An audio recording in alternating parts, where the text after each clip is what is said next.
एखादी कलाकृती उभारताना पडद्यावरील कलाकारांसोबतच पडद्यामागे काम करणाऱ्या हजारो तंत्रज्ञांचा कस लागतो। तासोनतास एका चित्रपटासाठी काम करत असलेली ही मंडळी एका कुटुंबाप्रमाणे काम करतात आणि शूटमध्येही धमाल करतात। कबड्डी या रांगड्या खेळावर आधारित असलेल्या सूर सपाटा या सिनेमाच्या चित्रीकरणावेळी या चित्रपटातील कलाकारांनी सेटवर अशीच धमाल केली। लोहाराचं काम शिकता शिकता काही जण गाणी म्हणू लागले, तर ऊन भाजू नये म्हणून एका कलाकाराने चक्क पाण्याच्या नळाखाली झोपणं पसंत केलं।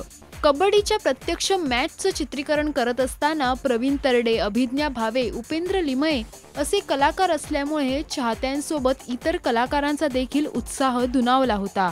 अभिज्ञा भावेने तर फायटिंग सीनची प्रॅक्टिस करता करता चक्क ॲक्शन डिरेक्टरलाच फाईट मारली। पाहूया असेच काही सूर सपाटा या चित्रपटाचे खास behind the scenes.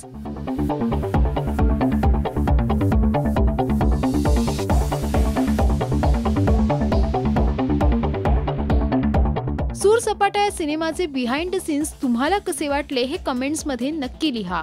Marathi सिनेसृष्टीतील update बातम्या आणि गॉसिपसाठी सबस्क्राइब करा राजश्री मराठी।